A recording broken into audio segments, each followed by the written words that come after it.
Well, good morning, everybody. It's time once again for the House Whisperer Show on WWDB Talk 860. Stay tuned for expert advice about maintaining your house from the roof to the basement and everything in between, featuring professional home inspector Jack Milne, who tells us that every house has a story. How you doing this morning, Jack? I am great, Barry. You know, this show where I delve into the email box is always one of my favorites, and I've got some great ones, I've got some humorous ones, and I've got things that I feel like Santa Claus, because when I pull them out and I play with them, I try to find things that are just useful for the listener. But I want you to hang on through the show, because I've got this gentleman, Tom, from Lower Moreland, and I'm saving his for last because there's a lot of humor in this one. You know, it's hard when you have quite a few, because you have to, you have to kind of sort through and answer them on the air. But, you know, I'm sorry that I can't get to all of them and may not get to yours at this point. But I've always felt that if a person has a question, probably 10 others are willing to listen, because it affects them too. So today's show is actually the 8th visit to the email box. So if you're listening, hopefully your letter is one that I chose. But in the meantime, you can always email me at thehousewhispershow@gmail.com, or you can visit the website at thehousewhispershow.com. As Barry and I both know, the archives are deep and touch many, and some are diverse, and many are interesting topics. So all the shows are half-hour segments and could make a difference. And again, like what I like with DB is that all shows are available via podcast from Sunday to Sunday at www.dbam.com.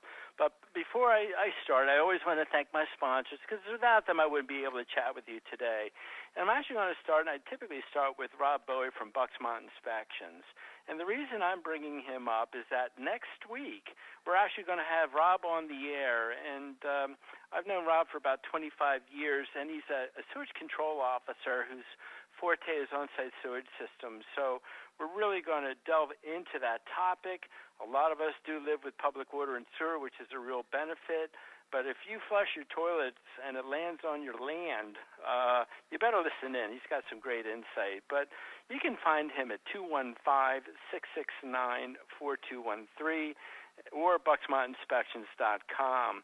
Borough Exterminating with Rob Bruno out of Glenolden, Pennsylvania.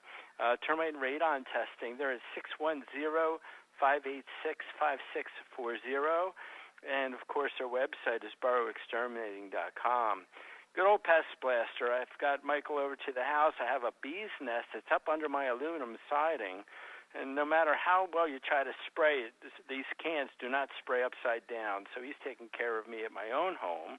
And he's at 215-295-5555. And his website is pestblaster.com. Brainflushgear.com. Eclectic sportswear. That's about the only way I can say it in a few words. But if you have anything that you want to put on your shirt, on your back, embroidery, hats, T-shirts, sweatshirts, anything, you can also email them at contact@brainflushgear.com. They will make it specifically for you. And then, of course, Tri-County Inspection Company. Our website is tcinspect.com. Throughout the summer, I've been kind of blowing my horn a little bit, saying that we're 30 years old as of this summer. So come and check us out. We do listing properties, selling properties, investment properties, commercial properties, historical properties. Anything that you're looking to buy or sell, we can help you through the process. So we do have a bunch of phone numbers, because I'm not a 1-800-IMAGE guy, but I'm at 215-295-2030. Delaware County is 610-296-2004. The Lehigh Valley is 610-346-7880. And South Jersey at 856-853-4224. So, again, all these numbers will also be posted on the website. So give us a try, and you'll come back again. So let's get to it. These are ones that I kind of called, and I think they'll apply to everybody, especially with how hot the summer's been. So, Barry, before I forget, I'm going to ask that we do a commercial break after you talk about air conditioning in older homes. Okay. But this one is from Gwen from New Hope. My son had a home inspection with your company a few weeks ago. Why do you think I picked this one, Barry? and he told me that when I run my air conditioning, I should keep the fan on the thermostat to the on position. I never have. Why is that important? Well, Gwen, the reason that you constantly want to circulate the air in your home is to remove hot spots and cold spots. You want to balance your home. And with your thermostat being located typically on the colder level of the home, if it's a split, it's on the living room, dining room section. If it's a two-story colonial, it's typically in the dining room or living room. If it's a ranch, it doesn't make as much difference.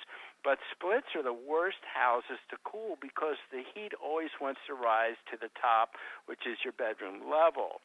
And with your air conditioning, or let's just say your thermostat being on the cooler level, if you set your thermostat to the auto position, well, the thermostat's going to get satisfied before the warmer portions of your house get satisfied.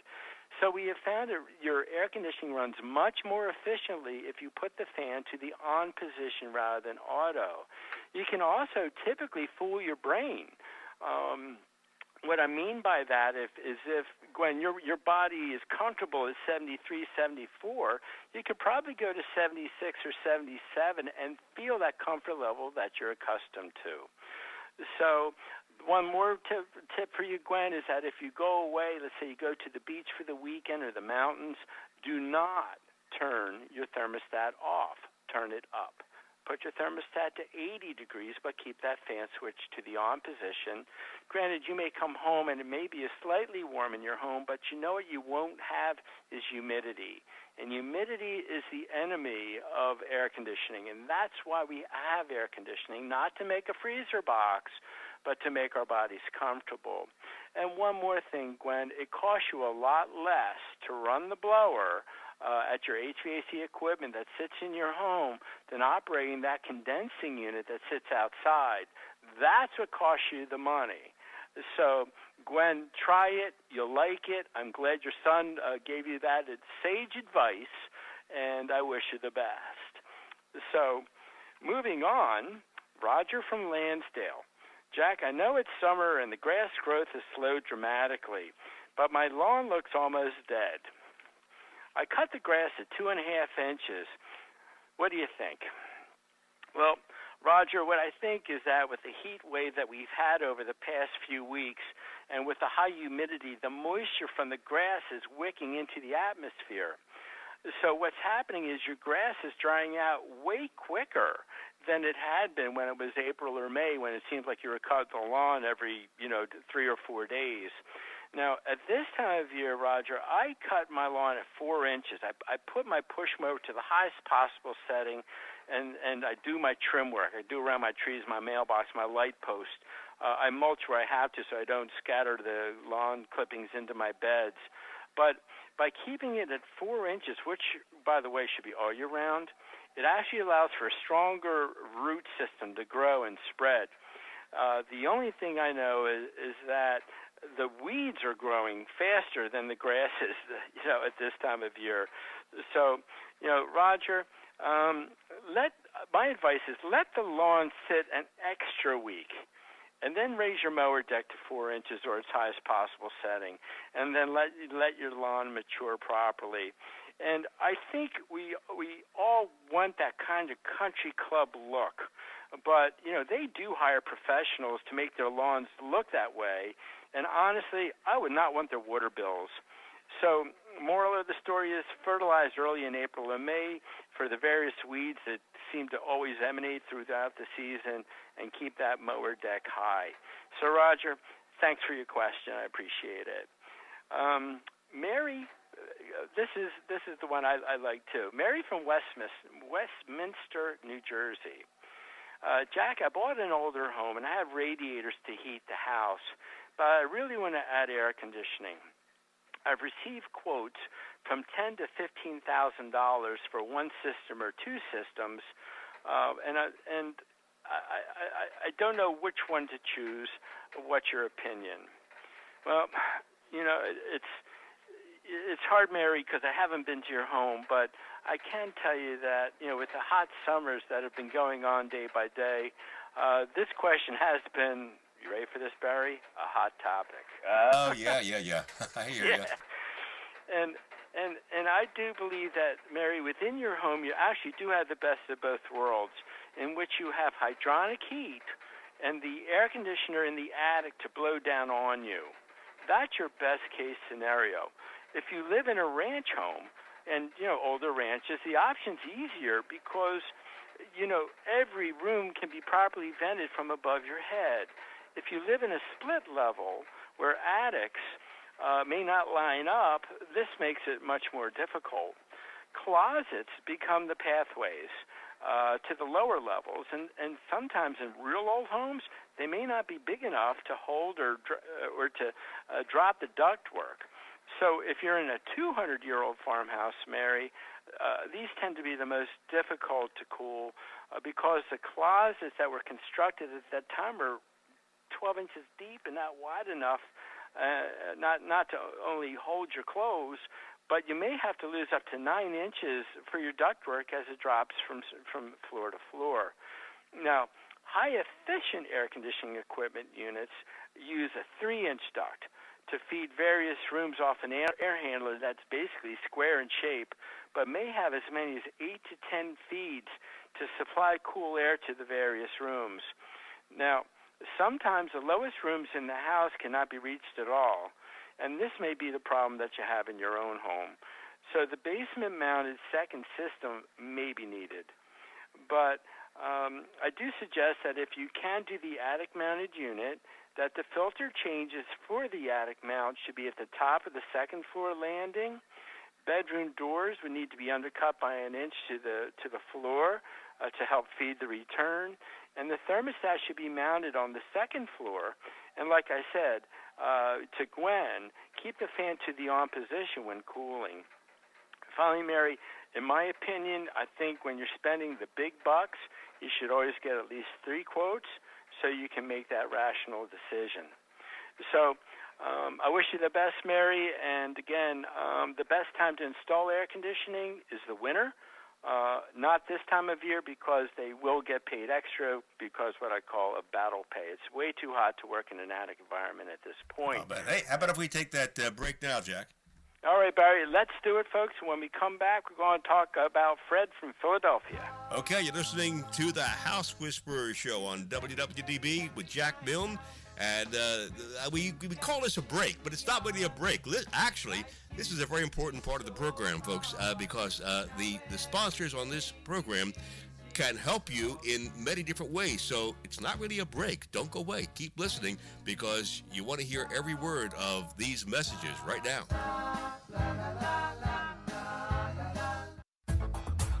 Boro Exterminating has been specializing in wood-destroying insect inspection and control for over 40 years, serving Philadelphia and the surrounding counties. All inspectors are state certified and ensure providing their clients with professional inspections and treatments. Boro not only performs conventional termite treatments, but also handles special services like historic buildings and homes with wells, creeks, or ponds. The client is assured that all treatments will be performed safely when you hire Boro to do the work. They also provide radon testing in their service area. Boro's full-time office staff is available to help you schedule an appointment. Just call 610-586-5640 or send an email request to boroinspects@verizon.net. That's 610-586-5640 or email at boroinspects@verizon.net. Specially created t-shirts by BrainFlushGear.com offer the extreme sports enthusiast an opportunity to have a clothing line available that suits their sport. BrainFlushGear.com understands that when we get the moment where we can jump on our motorcycles, wave runners, surfboards, snowmobiles, or skateboards, it can be priceless. They offer custom artwork including silk screening, transfers, and embroidery. Speak to one of their consultants today and they'll help you create your own Brain Flush. Visit BrainFlushGear.com or email them at contact@BrainFlushGear.com. For your septic inspection and testing needs, please consider Bucksmont Inspections. They've been serving the Bucks and Montgomery County areas for over 15 years. As members of the Pennsylvania Septic Management Association, the Pennsylvania Association of Sewage Enforcement Officers, and the Pennsylvania Association for Professional Soil Scientists, Bucksmont Inspections can inspect your existing septic system or test for your new septic system placement.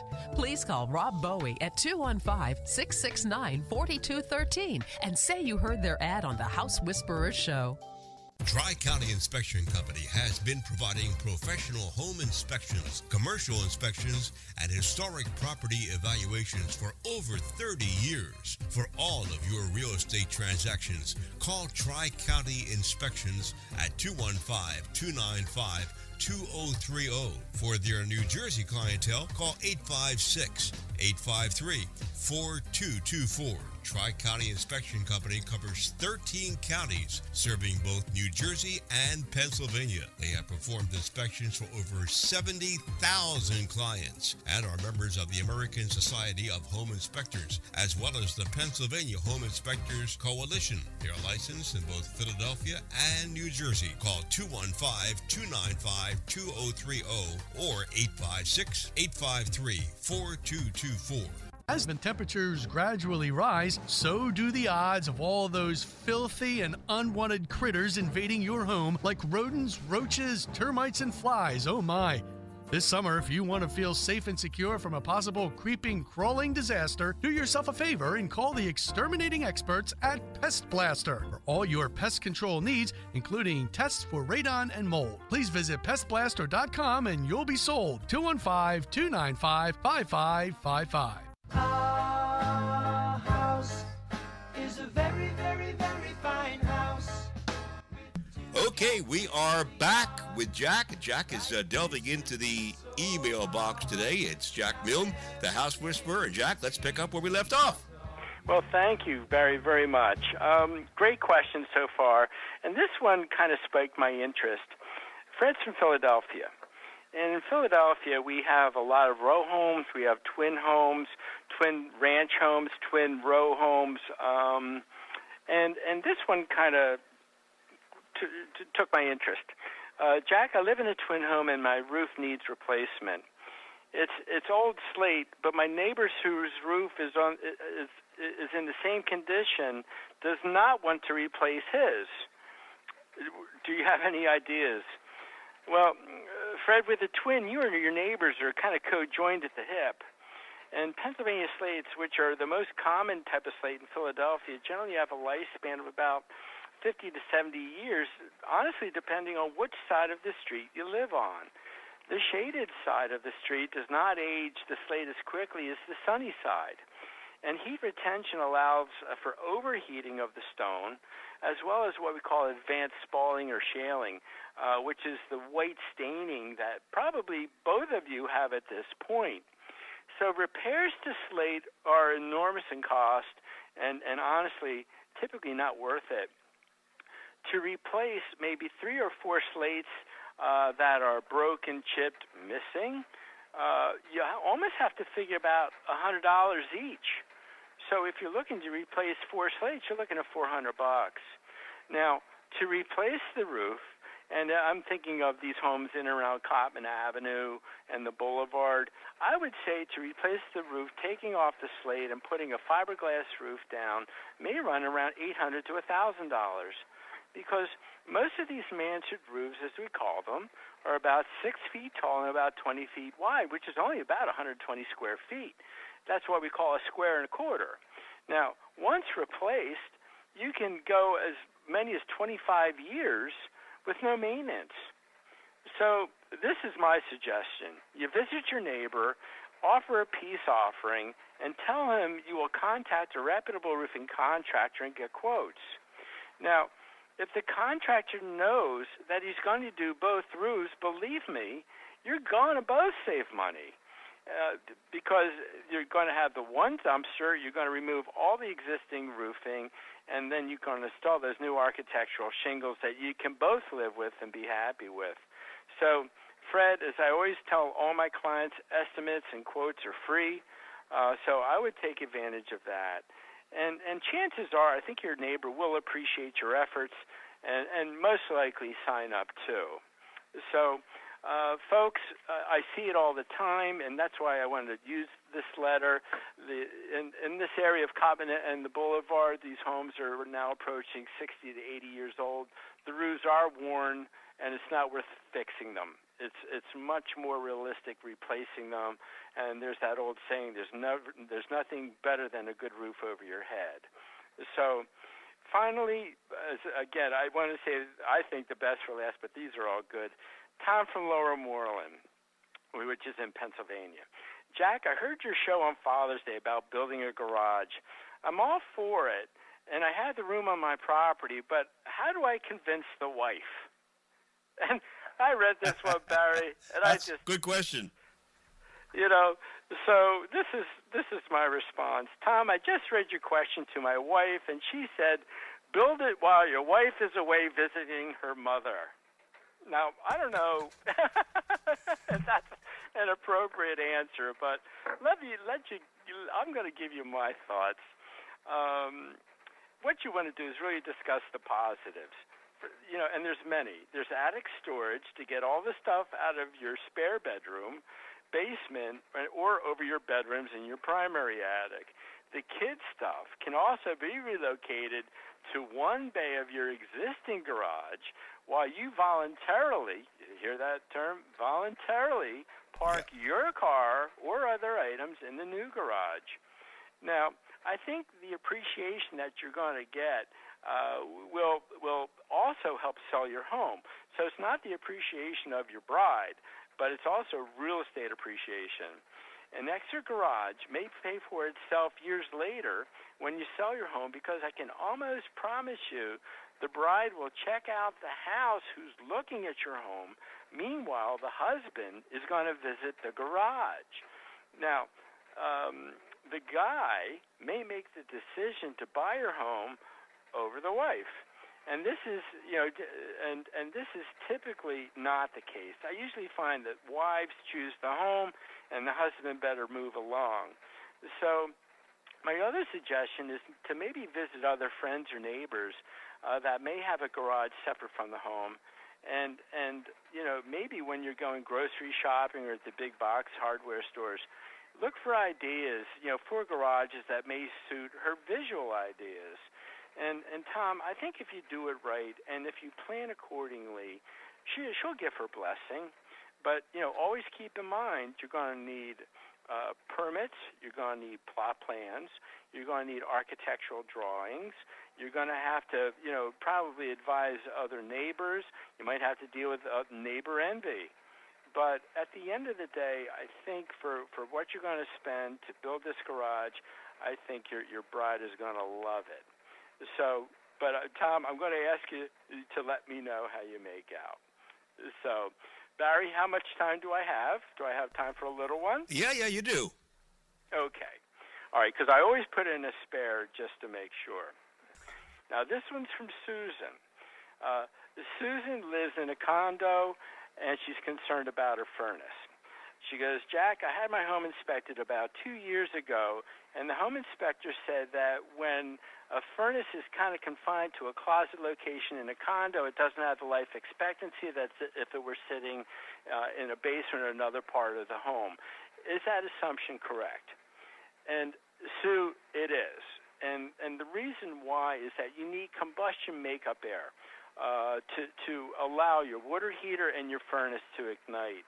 And a lot of times when I find that these furnaces are shoved into a closet, and especially in the same area as your washer and dryer, it's going to be the chemicals that are given off as you do your wash and you do your drying that get drawn in to the base of the furnace and in through the heat exchanger. So chemicals like Clorox are extremely harsh on your furnace. My due diligence and what I would suggest you do is to try to keep as much room around your furnace and water heater as possible. It's not a storage closet. It's a utility closet. If you have your washer and dryer in the same area, tightly cap your chemicals when you're done using them. make sure your dryer vent is clear of lint, and not just that little screen that you pull out every time for your dryer, but that the vent that leads to the exterior of the building is kept clear as well. That's very important because a block dryer vent introduces humidity. Humidity, again, will get drawn into the furnace, rusting out the heat exchanger. And most importantly, make sure you're changing that filter on a regular basis. I do suggest the 30-day filters because I have a very simple parable. Write the mortgage check, change the filter. If your condo is approaching 15 to 20 years old, I would say that that's going to be about the best that you will get out of a condo-mounted furnace. So if your unit is that old, please do me a favor. Give your heating equipment and cooling equipment an annual physical, and when they say it's time to replace it, don't fiddle-faddle with that decision because these products do give off carbon monoxide, and if the heat exchanger fails, it can drastically affect your health. So on that note, next week, again, I'm going to have Rob Bowie from Bucksmont Inspections come by. We're going to talk about on-site sewage systems. These systems today, which in about a third of our counties, from Bucks County, even parts of Philadelphia, the old sections of Philadelphia, Montgomery County, Chester County, Salem County, all these counties have $40,000 on-site sewage systems embedded under your soil. If you are one of my listeners who have one of these on-site sewage systems, I would please ask that you listen in next week because we can save you a ton of money, and if you do your due diligence, you can make that system work for you in the future. Well, Jack, we are out of time, but before we go, I think we should pay our salutes to Willis Carrier. Do you know who he was? I'm going to assume that he invented refrigerant. Air conditioner. The air conditioner. There you go. Yep, Willis Carrier. And they still have Carrier air conditioner named after him. And they do. And you know what? He still makes a very good product, Barry. Yep. As it is Sunday, please spend time with friends and family. And I look forward to talking to you next week on the House Whisperer Show. We will do it, and tune in again next week for another edition of the House Whisperer Show with professional home inspector Jack Milne. And you can listen to previous programs, or if you have any questions, visit thehousewhisperershow.com. Barry Reisman here with you at WWDB. Thanks for listening. La, la, la, la.